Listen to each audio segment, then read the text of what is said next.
Hey class, this is Katrina Berg, and this is your week 4 additional resource video. I just want to highlight some key points from the chapters that you'll be reading this week.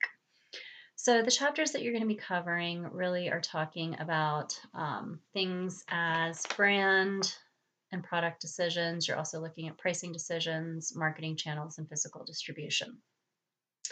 So let's start with some basic terminology. With when we're talking about product, we're looking at a good or service or even idea that creates value for the buyer or the user.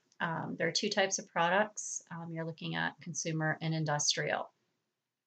So, management today, when they're looking at product and brand policies and considering strategies for what they want to sell and provide value to the consumer for, they have to be sensitive to market needs. They have to look at what the competition's doing, and they also have to balance their own resources, and that includes ambitions. It could include money. It could include staff and talent.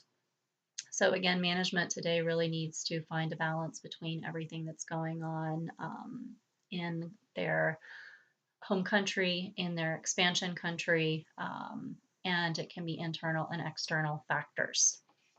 So we define product. Brand, you should have familiarity with that concept. Brand is it's a bundle of images. It's a concept of what the consumer thinks that you provide value for. It's a series of experiences. It's a series of images that the consumer has seen about you and how they understand you. There are two differentiators there. There's brand image and there's brand equity. Image is the perceptions. Equity is the actual value of the brand that has been created. For example, Coca-Cola would have a high brand equity because there's high recognition and value in that brand. When you're looking at a local product or brand, that's success in a single market. When you're looking at an international product or brand, you're looking at success in several different market areas. And then, of course, you have the third, which is a global brand or market. And this is a large scale countries region. Let's move on to from just the product standpoint to communication strategies. When you are looking at what type of strategies you're going to employ, you can consider an extension strategy, an adaptation strategy, or a creation strategy. There's going to be more in your book going into greater detail, but again, I just want to highlight those points for you. Pricing decisions. So obviously in a global market, there is a cost benefit to being in a global market. You can produce your product or service for a cheaper rate. However you set that up, it's in country, out of country, a mix. But obviously there's an economic benefit to doing that. So in an ideal market, the lower price would prevail. So when you're looking at strategies for pricing, you're going to look at market skimming, market penetration, and market holding. Again, your book is going to have more details on those, but I do want you to be aware of those three key ways that you can do a pricing strategy. There's a term called export price escalation. I want you to be aware of as well. It's an accumulation of costs when products are shipped from one country to another. So obviously there has to be a profit ultimately when you're doing this, because otherwise you wouldn't ship in between countries.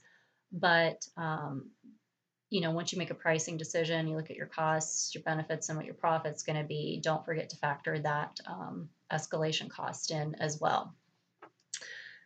You're also going to be impacted when you're looking at pricing decisions by currency fluctuations. The currency market changes daily, weekly. Different things can impact the currency market, such as political and social issues. You can also look at natural disasters, which might impact currency regulation, which might impact a currency. So if you are working in one country, say the US, and then you are working in China, that currency is going to, whatever that change or fluctuation currency is going to impact your bottom line ultimately. So you need to know what that currency rate is. Inflation can also impact your pricing, government controls, and competition, even if you're in a price war. Other issues related to global marketing overall, there's a term called gray market, dumping, price fixing, and transfer pricing. If you want more information about that, please do find that in your chapters. You should be able to read that content. So to finish up some highlights, let's look at channels of distribution. So that's getting your product or service to the consumer. So the channel is an organized series of agencies and institutions that perform all of the activities required to link producers with users to accomplish the marketing task at hand, and that's ultimately what you're doing. Physical distribution, that of course is the movement of goods through channels. You have two different channels, B2B, which is business to business or business to consumer. And the channel decisions that you're making in this process, they can be difficult because of variations in the structures from country to country. So once again, you need to have a clear understanding of what's happening on the ground and how your product is going to travel through those different channels to get to where it needs to go and what's associated with that. You're also looking at transportation and physical distribution. They're an important part of a company's value chain. Supply chain, logistics also are going to be impacted.